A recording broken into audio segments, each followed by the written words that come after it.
소중한 자리에 또 반드시 필요한 주제 연사로 초청해 주셔서 너무 감사드립니다. 저는 한국과학기술연구원 쪽에서 기술사업화 본부장 한 10여 년 했고요. 지금은 나와서 정부 출연연구소의 기술 창업을 지원하고 성장시키고 투자를 하는 한국과학기술지주의 대표로 있습니다. 처음에 이 문구가 너무 좋더라고요. 행복, 창의성, 지식 강국. 행복해야 창의성이 발현되고 창의성이 가득해야 지식 강국을 이루게 되고요. 그러면 이 부분을 활성화시키기 위해서는 가장 트리거라고 할 수 있는, 볼링을 치게 되면은 킹핀 하나를 쓰러뜨리면 다 쓰러지는, 그게 무엇인가에 대한 고민이 많이 해온 걸로 알고 있고요. 아마 직무발명 보상에 대한 세제 부분들이 가장 볼링에서 킹핀이 아닌가 싶습니다. 그리고 현행 직무발명 보상세제, 정부나 국회나 기술 패권, 기술 안보를 이야기하는데 그러한 거에 걸맞는 행복한 발명가를 위한, 또 지식 강국을 위한 그런 세제가 갖추어져 있는가. 우리나라 가장 부족한 부분이 혁신 조달과 혁신 세제라고 합니다. 투입 중심의 혁신 체계만으로는 지식 강국이라든지 과학기술 강국으로 갈 수 없다는 부분들은 명확한 것 같습니다. 지금부터 왜 직무발명 보상 세제를 바꾸지 않으면 기술 패권 시대에 대응할 수 없는가를 발표하도록 하겠습니다. 한국과학기술 혁신상을 보시면 지식 영역과 시장 영역을 연계하는 영역이 가장 취약합니다. 보통 우리 쪽은 이제 데스밸리라고 하는 곳인데요. 이쪽 연계 영역을 활성화시키는 것이 굉장히 중요한 부분이고, 이 부분은 이어 달리는 구조가 아니고 함께 달려야 하는 구조로 만들어주는 것이 굉장히 중요합니다. 그러니까 산학연, 연구자, 발명자와 또 이거를 제품으로 연결시키는 산업, 기업이 같이 들어와야 되는 부분인데, 우리나라는 이 이어 달리기 구조를 통해 가지고 예전에 성공 방정식이라는 이 부분들을 가지고 아직까지 지금 대응하고 있는데, 그 부분으로 인해 가지고 지금 지식자산의 경제적 가치 창출이 굉장히 부족한 부분이고요. 이런 부분이 지금 기술 혁신에서 GDP에 영향을 미치는 총요소 생산성, 기여도가 잠재 성장률의 3분의 2까지 차지하게 되는 거니까 이 부분을 어떻게 올려야 되는 게 굉장히 중요한 부분이고요. 그다음에 총요소 생산성의 성장, 영양조도 미국 대비해서 굉장히 부족한 부분입니다. 그리고 밑에 보시게 되면은 연구개발 집약도가 높음에도 불구하고 기술 무역 수지 부분들은 다른 국가에 비해 가지고 좀 기형적인 부분을 차지하고 있고요. 이 부분들에 대한 연결고리가 취약하기 때문에 지금 여기 OECD 국가 중에서 신제품, 신서비스가 출시되는 비율이 가장 부족한 부분입니다. 그래서 이 부분을 극복하는 게 가장 중요한 부분이고요. 이 혁신 성장에 지식재산을 얼마나 기여하고 있는가에 대한 세계혁신정책센터 쪽에서 발표한 금년 자료를 보게 되면은 IP 사업화가 경쟁국 대비 제일 취약하게 되어 있습니다. 31위라고 되어 있는데요. 그 부분에 대한 거는 원인을 보게 되면은 IP 사업화라든지 인센티브 체계가 구축이 안 돼 있다라고 하는데, 가장 중요한 지표 부분들이 경제적 자산으로서 IP, 그러니까 고품질 특허를 만들어내는 부분들이 약한 부분이라고 하고 있고, 위에 보시게 되면은 2010년도에 나온 논문에 보게 되면 고품질 특허 보유할수록 이제 GDP 성장률이 높다는 부분들은 증명이 된 부분이 있고요. 그래서 이 부분에 대한 경제 자산으로서의 IP를 올리는 부분도 중요하고, 그다음에 IP 자산의 세금 감면 혜택, 그러니까 직무발명 세제라든지 그다음에 페이턴 박스라고 할 수 있는 기술 취득, 기술 거래에 관한 세제가 경쟁국 대비 되게 부족합니다. 그래서 이 부분을 올려주지 않으면 결국 지식재산 에코시스템이 구축이 되지 않는다는 부분, 이 부분이 가장 중요한 관건이 아닌가 싶습니다. 그리고 이거를 마중물을 해야 할 IP 금융도 전체 기술 금융의 1.9% 수준밖에 안 되기 때문에 이 부분에 대한 좀 국가 차원의 많은 지원이 필요하지 않을까 싶고요. 그 IP 사업 부분 발전을 위해서는 결국은 IP 창출 발명가라든지 대학, 공공연 기업의 사업화 의식에 대한 또 노력이 매우 중요하다는 부분들은 계속 보도가 되고 있고요. 그리고 저희가 4차 산업혁명 기술 수준을 보게 되면은 60에서 80%고 이거에 대한 IP 인재를 육성하고 확보하고 또 발명 의욕을 고취하는 필요성이 있다라고 하는데 지금 사에서 보게 되면은 국가전략기술 등 미래 유망 기술 개발을 위한 IP 역할이 부족하다는 게 국가지식재산위원회의 이야기인 것 같고요. 그다음에 유망한 인력들이 이공계 쪽으로 들어오지 않는 부분도 굉장히 취약한 부분인 것 같습니다. 그리고 지금 보시면은 직무발명보상 세제 개편 부분들이 들어오고 난 다음에 지식재산권 무역 수지가 반드시 이 요인은 아니겠지만 악화되는 부분에 대한 것도 한번 연구해 봐야 되지 않을까 싶고요. 이런 지식재산 집약산업 육성을 통해서 경제 성장을 도모해야 되는 부분들은 굉장히 중요한 부분인데 미국이나 유럽 이런 쪽에 비해서 우리 지식재산이 GDP에 미치는 그런 영향도를 보게 되면은 뭐 부족하지 않다고 봅니다. 그래서 고용도 그렇고 GDP 기여도도 그렇고. 그런데 가장 취약한 점은 뭐냐면은 지식재산권 유형별 임금 프리미엄이라고 하는 건데 이거는 그 나라의 평균 임금에서 지재권에 종사하는 사람들의 임금이 100% 초과되는 그 부분에 대한 비율인데요. 지금 미국이라든지 유럽에 비해서 우리가 굉장히 취약한 부분으로 되어 있습니다. 그 임금 프리미엄이 낮다는 부분들은 이쪽에 좋은 인재가 들어오지 않은 부분들이고 이 임금 프리미엄을 높이려면 지금 현재 급여 체계에서 더 하나 올리는 게 굉장히 중요한 부분인데 그게 가장 중요한 부분이 직무발명보상 세제에서의 많은 부분들을 뺏어가는 상실감을 일으키는 그런 쪽에서 격려해주고 프라이드를 갖게끔 예전 1990년도 2000년도 그 전에 완전 전액 비공제로 하는 그 체계로 돌아가야 되지 않을까를 말씀드리는 거고요. 그래서 근로 여건이 개선되고 고급 인력이 유입되고 임금 프리미엄이 상승되고 고부가치 창출되고 경제 성장으로 연쇄되는 이런 부분들에 대한 이제는 말만 하지 말고 진짜 실행을 해야 되는 그런 뭐 마지막 골든 타임이라 할까요? 뭐 그런 거로 보겠습니다. 직무발명 보상을 통한 보완은 굉장히 필수적인 거고요. 한국은 지식재산 활동 활용에 대한 소득 체계가 굉장히 취약합니다. 그래서 이 부분을 바꿔줬으면 좋겠다는 부분이고요. 지금 과세제도의 현황과 개선 방안을 보게 되면 하여튼 직무발명 보상금은 혁신 성장의 핵심 엔진이라고 생각이 되고요.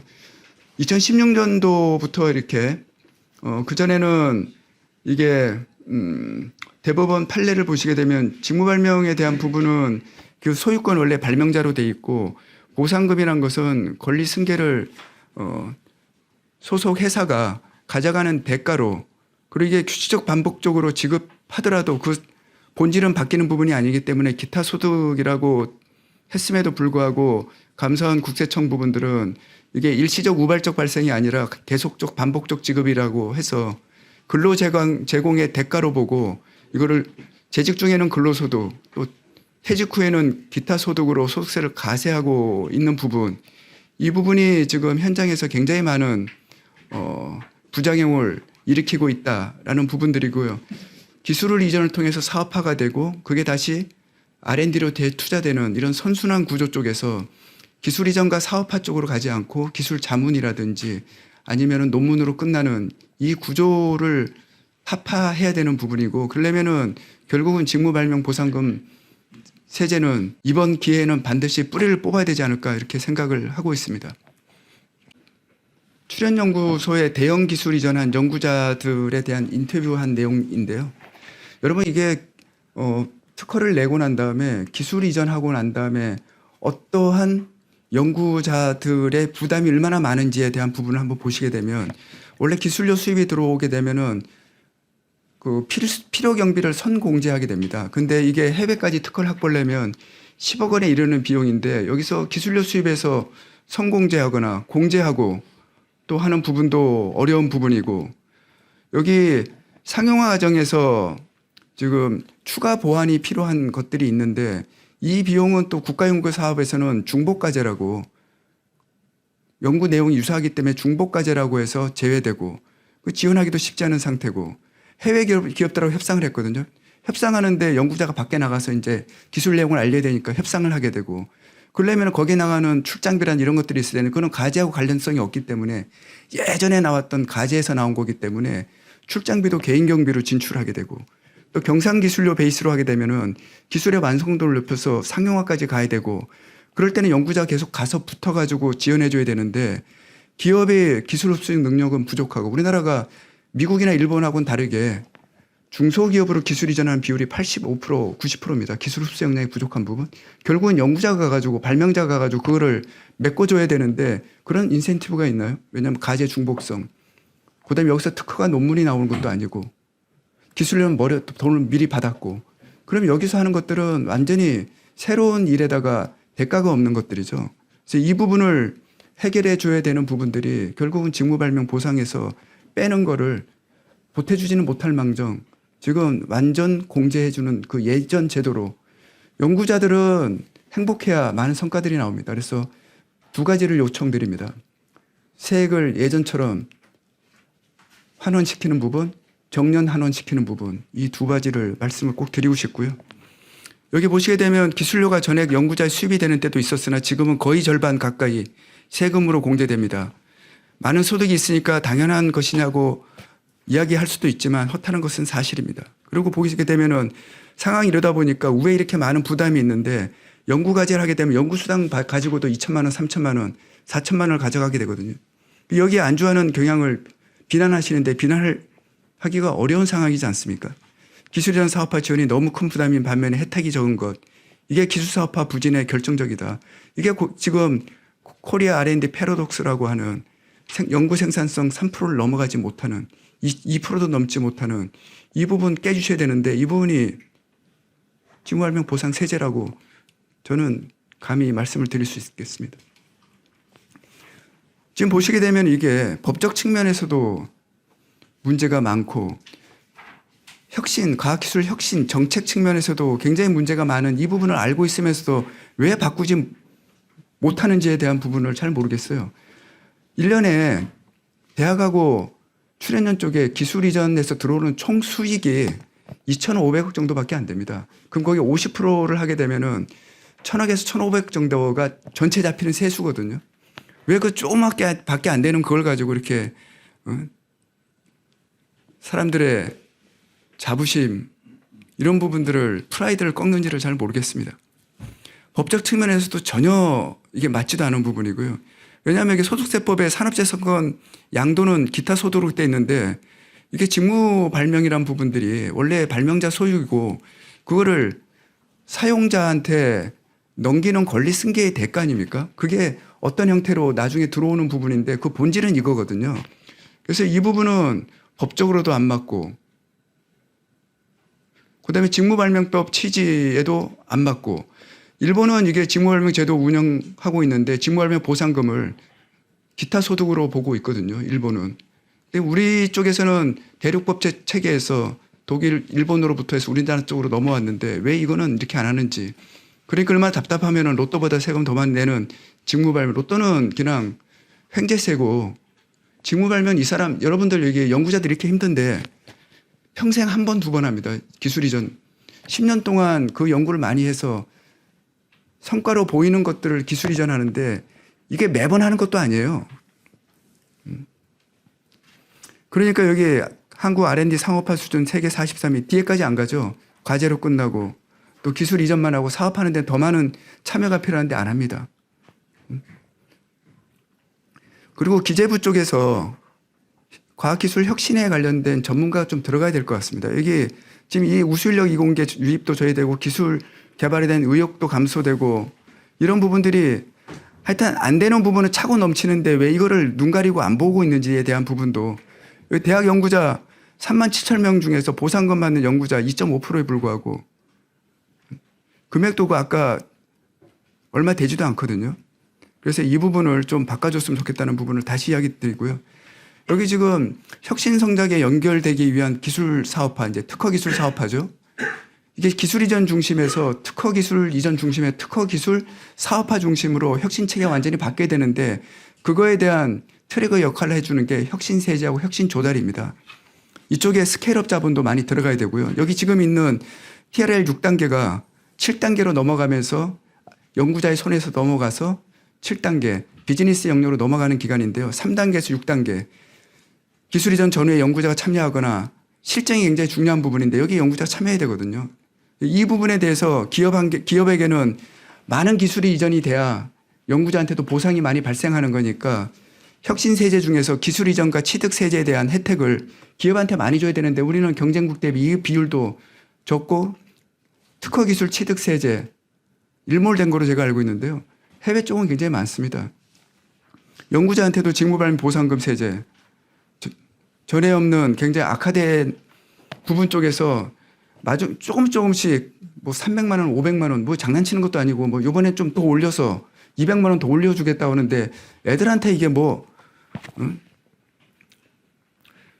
그리고 연구자들에 대한 PBS 인사평가 체계 이거 밑에 보시면 대학이라든지 연구소 SCI 논문 대비 기술 이전 사업화 평가 반영 비율 SCI가 여기서 1점 주면은 기술 이전 사업화에 대한 평가는 0.52점. 그러니까 이 부분 쪽에서 도대체 이게 유인 구조가 인센티브 구조가 제대로 돼 있는가 이게 굉장히 참 아쉬운 부분이 많고요. 기술 이전 보상금 보게 되게 되면은 기술 자문하는 게 훨씬 더 유리하게 됩니다. 보시게 되면은 지금 우리가 기술 이전 사업화 어렵게 해서 평생 한두 번 있게 되는 그런 보상 기술료를 가지고 여기 세금을 내면 근로소득을 해서 여기 지금 소득 금액 2천만 원 똑같이 2천만 원이라고 됐을 때 보상금이 여기 납부세액이 거의 525만 원인데 기술 자문하게 되면은 2천만 원 자문수당 쉽게 받거든요. 여기 66만 원밖에 안 납니다. 그러면 누가 그 어려운 기술 이전 사업합니까? 기술 자문으로 하지. 그래 놓고 난 다음에 맨날 문구가 혁신 강국, 지식 강국. 그래서 가세제도 개선 방향을 바꿔주십사 말씀을 드린 거고요. 여기 출연연이 지금 연구자가 600억 원 정도가 이제 매년 받게 되는데 이거에 세수가 보게 되면 얼마 되지 않지 않습니까? 그래서 이 부분을 가감에 놔주시면 좋을 것 같다. 그리고 그러기 위해서는 근로소득을 기타소득으로 변경해 주는 부분 그런데 종전으로 환원해 달라. 전액 한도 없는 비과세로 개정해 달라는 부분들. 그리고 그게 정 안 된다고 하더라도 그러면은 근로소득에서 기타소득으로 변경하면서 비과세 혜택 유지하고 지금 뭐 500, 300 이렇게 하는 부분들 필요경비 60% 공제하는 부분들도 포함해서 개정해 달라. 이 부분이 기타소득에 대한 필요경비 60% 일괄 공제 후 잔액에 대해서 이제 하게 돼 있는데 그런 거를 좀 변경을 해달라는 부분이고요. 그다음에 이것도 뭐 내키지 않으신다고 하게 되면 저기 비과세 한도를 지금 4천만 원 왜냐하면 연구자들이 스톡옵션 받는 게 이 비율이 되거든요. 스톡옵션 행사 이익에 대한 비과세 한도가 지금 기존 5천만 원에서 2억 원으로 대폭 상향됐거든요. 비슷한 거 아니겠습니까? 그러니까 그리고 94.8%는 소득세를 부담하지도 않습니다. 스톡옵션에서. 그러니까 이 스톡옵션 비과세 과세 한도 혜택률이 94.8%가 안 받는 그런 정도 되려면은 지금 500만 원에서 4천만 원으로 좀 올려주시면 혁신 성장에 굉장히 도움이 되지 않을까요? 이렇게 생각이 됩니다. 그래서 만약 그렇게 연봉 1억 하고 직무 발명 보상을 1억 원 수령했을 경우에 현행과 바뀌었을 때 그 세제를 보게 되면은 굉장히 많이 그래도 좋아졌다는 부분들이 있고요. 지금 제가 일요일날 중앙 썬데이 보니까 대주주 양도세 기준을 50억으로 대폭 완화한다. 여기 보게 되면 지분율도 삭제해버리고 보유금액도 10억에서 100억 원 올리고 판정기준 친족 포함 환산하는 부분들을 다 없애고 보냄만 하고 실물 경제도 이러는데 혁신 경제, 혁신 성장을 지탱하는 이 직무발명 보상은 왜 이렇게 천덕꾸리처럼 이렇게 취급받는지는 저는 잘 모르겠습니다. 차제에 하여튼 바꿔주세요. 바꿔주십시오. 그리고 이게 직무발명 보상금 가세 방식이 한 번에 많이 돈이 들어오는 구조고 있잖아요. 이 누진세 부담하는 부분들 한 번에 많이 들어오는 이 부분도 좀 바꿨으면 좋을 것 같고요. 그런 부분들이 여기 서화 골동품 양도 차익 같은 이 기타 소득으로 돼 있는 부분들이 분리과세하고 있거든요. 그래서 세 부담률 최소화 수준으로 좀 과세해 주시고요. 지금 말하면 보상급 중에서 요새는 이제 여러분 패스트 팔로우 방식의 대기업 중심 경제 체계 지금 해외 쪽은 다 바꾸고 있습니다. 딥테크 중심의 경제 체계로 다 바꾸고 있거든요. 이게 빠르게 전환되는 이 게임의 룰이 바뀌고 있는 상태에서는 대기업이 우리나라 25%를 차지하는 삼성전자가 흔들리면 우리나라가 흔들리는 이 구조 가지고는 지속 가능하지가 않습니다. 딥테크 기업이 나와서 새로운 혁신 동량을 만들어내고 그쪽이 중견기업, 유니콘이 나올 수 있는 이 구조를 만드는 게 굉장히 중요한데 그러려면은 이게 기술 출자에서 들어온 돈 이것도 사실은 직무발명 보상금의 다른 아형이거든요. 형태거든요. 근데 이 국세청은 어떻게 되냐면은 기술 출자할 때 이게 가치평가라면 조금밖에 가치평가가 되지 않지 않습니까? 그래서 처음 들어올 때 그 가치평가액만 직무발명 보상금 세제로 딱 부과시키고 나머지는 전부 다 인정해주지 않는 구조가 이렇게 문제가 되는데요. 이 기술 출자 해수금까지도 이 직무발명 보상금에 관련된 변경된 제도를 좀 적용해 주셨으면 좋겠다라고 말씀드리고요. 한국원자력연구원 콜마 BH 사례 이게 IPO 상장된 출연연에서 기술을 출자해서 나온 1호 기업입니다. 이 기업에 관련된 돈을 받고도 돈을 못 나눠주고 있고 지금 이게 국세청을 상대로 소송을 하고 있습니다. 이분들 이거 벌써 2016년이니까 그때부터 17년부터 소송했으니까 연구 제대로 하시겠습니까? 마지막으로 혁신세제, 혁신조달을 말씀드렸는데요. 혁신세제 부분들은 직무발명 보상세제 외에 IP 기반 오픈 이노베이션이 굉장히 중요합니다. 우리나라는 사내 유보금을 지금 가지고 있는 게 세상 최대로 갑니다. 기업이 안에다 쟁겨놓고 있고 이거를 R&D에 투자하지를 않습니다. R&D에 투자하더라도 나홀로 R&D에 고착화되어 있기 때문에 세제가 지금 나홀로 R&D 더 적은 게 협력 연구 가장 적은 게 또 이번에 없어졌죠. 기술 취득에 대한 세제는 기술 이전 세제. 그럼 누가 기업들이 나가가지고 내가 연구 개발하기 전에 내가 가지고 있는 필요한 이런 특허 기술을 누가 가지고 있느냐. 먼저 찾아보고 난 다음에 있으면 그걸 가져오는 세제가 유리하게 돼 있었는데 우리나라는 부동어가 거꾸로 가 있습니다. 해외와 틀리게. 이 세제를 좀 바꿔달라. 부동어를 바꿔달라. 이런 부분이고요. 특허 기술 이전 수입에 대해서도 세금 감면을 대폭 확대해 주시고 여기 일몰로 지금 폐지된 거로 알고 있는데 기술 취득 금액, 세액 공제 그리고 중소기업이 취득하는 것, 중소기업으로부터 취득하는 것뿐만이 아니라 누구라도 그 범위를 좀 넘어서 누구한테 가져오는 것이라 하더라도 좀 배상이라든지 공제세액을 좀 확대해 줬으면 좋을 것 같습니다. 이게 개방혁신 참여에 따른 매출액 그다음에 그 고용 창출 보시게 되면은 이게 특허 보유 기업이 더 높고 그다음에 개방혁신을 하는 기업이 가장 높으니까 밖으로 나오게 할 수 있는 이 구조 IP 기반의 오픈 이노베이션 형을 확대할 수 있는 그게 돼야 여기서 말하는 발명자 창작가도 행복해지고 그다음에 아까 리치라고 돼 있지 않습니까? 리치라고 하는 지식재산 지식 강국 리치 강국 그게 리치가 구현되지 않을까 싶습니다. 이것으로 발표를 끝내도록 하겠습니다. 감사합니다.